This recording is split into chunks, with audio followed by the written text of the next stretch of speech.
Hello दोस्तों, कैसे हो आप लोग। उम्मीद करती हूँ आप लोग एकदम ठीक होंगे, स्वस्थ और मस्त होंगे। और बताइए क्या हो रहा है, सब लोग ठीक ठाक है। सबने मेरी दरी कल देखी थी और दरी वाले ही वीडियो पे किसी ने मुझे बहुत अच्छा सा कमेंट किया था। बहुत खुशी हुई, सच में यहाँ बहुत खुशी हो रही थी कि करती तो मैं हमेशा से ही सब कुछ थी, लेकिन ऐसा इस चैनल पे यूट्यूब पे आने के बाद ही मुझे किसी ने तारीफ करके कहा। तारीफ क्या क्या, बहुत बड़ा कॉम्प्लीमेंट दिया। इतनी ज़्यादा खुशी हो रही है कि मैं आपको बता नहीं सकती। एकदम ब्लश कर रही हूँ मैं खुशी के बारे। आपको दिख रहा होगा, छिपाई नहीं छिप रही आज तो मेरी खुशी। मुझे किसी ने टाइटल दिया, आप सोच रहे होंगे कितनी सारी बकबक कर रही है, बता नहीं रही है। तो मुझे किसी ने टाइटल दिया है सर्वगुण संपन्न बहू का। तो सच में मुझे बहुत अच्छा लगा, बहुत ज़्यादा खुशी हो रही थी, दिल से खुशी हो रही थी। मन कर रहा था हाँ, ये टाइटल मुझे किसने दिया, उनका नाम लेना तो बनता है। अगर उनको बुरा लगेगा तो मैं कह दूंगी वो मुझे बता दें, मैं नहीं कि दोबारा नाम लूंगी। वैसे मैं किसी का नाम नहीं लेती हूँ जल्दी से, लेकिन कोई कोई जब मेरे मन को छू जाता है तो मैं उसका नाम ले लेती हूँ वीडियो में कभी कभी। अगर हाँ मुझे वो कह देंगे कि आप मेरा नाम ना लिया कीजिए तो मैं नहीं लूंगी। कोई भी अगर कह देगा तो नहीं लूंगी। तो मैं उनका नाम लेना चाहती हूँ जिन्होंने मुझे इतना बड़ा मतलब कॉम्प्लीमेंट दिया है, जिससे मैं फुल नहीं समा रही हूँ। वो है मनोज जी। किसी मनोज जी ने मुझे कहा है आप एक सर्वगुण संपन्न बहू हैं।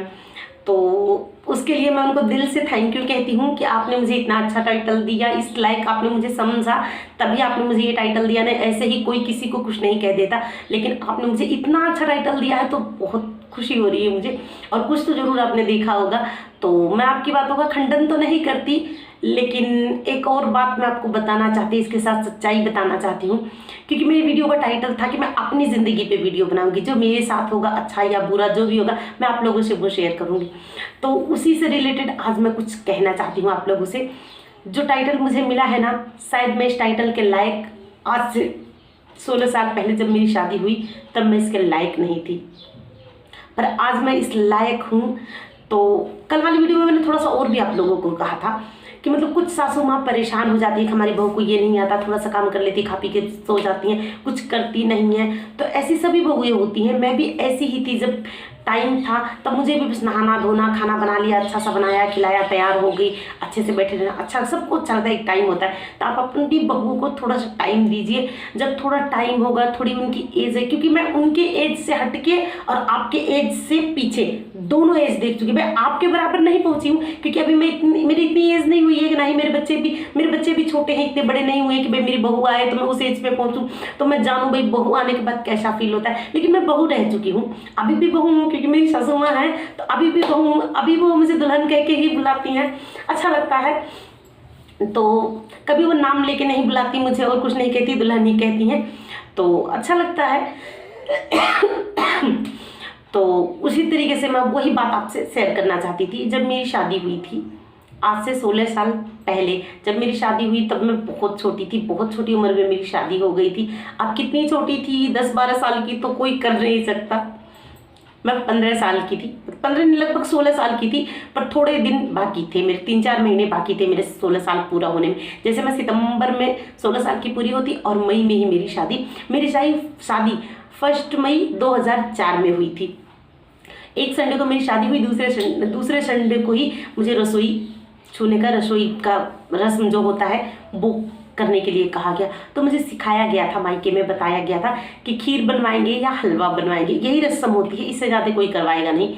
तो खीर और हलवे की रेसिपी मुझे सबने बहुत अच्छे से बताई थी, सिखाई थी। लेकिन मेरे ससुराल वालों ने एकदम सही गुगली उड़ाई। उन्होंने मुझे कहा कि आप छोले और भटूरे बना लीजिए। सिर्फ छोले भटूरे खाए थे, कभी छोले भटूरे कैसे बनाए जाते देखा भी नहीं था, बनाना बहुत दूर की बात थी, कभी देखा नहीं था बनते कैसे हैं छोले भटूरे। तो मुझे तो उसकी कोई नॉलेज नहीं थी और ऑर्डर मिल गया छोले भटूरे बनाने के। तो मेरे तो हाथ पैर फूल रहे थे, मेरे तो समझ में नहीं आता मैं क्या कहूँ, कैसे कहूँ। किसी से कहूँ तो शर्म से डूब मरने वाली बात थी। तो मैं बहुत परेशान हो रही थी, मेरा रोने का मन कर रहा था, पर वो आप कमाई का नहीं था कि आप रो लेती और कहती मम्मी मेरे बस की बात नहीं है। ऐसे भी नहीं चल सकता था। और मेरी शादी अरेंज मैरिज थी, तो मैं अपने ससुराल वालों को नहीं जानती थी, अपने पति को नहीं जानती थी। एक नए परिवार में अनजान लोगों के बीच में जाके रहना था, तो मैं इतने दिन में अच्छे से कंफर्टेबल नहीं हो पाई थी। पर फिर भी इनको शायद शक हो गया था, इनको कुछ लगा कि क्या प्रॉब्लम है, ये चक्कर क्यों काट रही है, मैं अंदर बाहर चक्कर काट रही थी। इन्होंने मुझसे पूछा और मैंने इनको सब कुछ कहा। तो इनका रिएक्शन देखने लायक था, इनका मुंह एकदम ऐसे था कि मतलब मैंने इन्होंने पूछा आप चक्कर क्यों काट रही हैं, मैंने कहा भाई मुझे कुछ नहीं आता किचन में, कुछ का मतलब कुछ ABCD भी नहीं आती मुझे किचन के मामले में। तो इनका मुंह एकदम ऐसे था, मुझे ऐसे देख रहे थे, लेकिन मुझे खुद पे बहुत शर्म आ रही थी, सच में बहुत ही ज़्यादा शर्म आ रही थी। लेकिन हाँ, दोबारा मुझे किसी से ये ना कहना पड़े मुझे कुछ नहीं आता। मैंने अपने ही आपको चैलेंज किया कि मुझे सब कुछ सीखना है। तो मेरी शादी मई में हुई थी, मैं मई में 10-15 दिन अपने ससुराल रह के 20 दिन रह के आई थी, 10-15 दिन 20 दिन रह के आई थी। 1 मई को मेरी शादी थी, 20 मई को मैं वापस अपने ससुराल से आई थी, और दोबारा मैं 11 दिसंबर को अपने ससुराल गई थी। तो बीच में 6-7 महीने जो बचते हैं, मैं इतने दिन मायके में रही, और इतने दिन मैंने खुद खाना और कुकिंग सीखी। कुछ भी बनता, दाल चावल सब्जी, सूखी सब्जी, मसाले की सब्जी, जो भी मेरे घर में बनता, सब कुछ मुझे बनाना था, सीखना था, देखना था, जानना था। और 6-7 महीने में ही मैंने बहुत अच्छे से कुकिंग करना सीख लिया था। उसके बदौलत वही सब कुछ शर्म ना दोबारा मुझे फेस करना पड़े, उसके बदौलत ही मैंने आज तक ये सब कुछ किया, इतना सब कुछ सीखा। और इसी वजह से मुझे आज आप में से ही किसी एक ने मुझे सर्वगुण संपन्न बहू का टाइटल दिया। तो इसी तरह मैं आज सभी सासू माओं से अपील करूंगी, आप थोड़ा धैर्य रखिए, थोड़ा समय दीजिए अपनी बहुओं को। अगर उनको शर्म आएगी, थोड़ी उनके अंदर फीलिंग होगी, वो खुद सब कुछ सीखेंगी, और एक दिन आपके लिए आप खुद कहेंगी मेरी बहू सर्वगुण संपन्न है। अभी तक तो मुझे मेरी सासू माँ ने नहीं कहा, लेकिन कभी ये भी नहीं कहा कि मेरी बहू को कुछ नहीं आता। बहुत अच्छी है मेरी सासू माँ।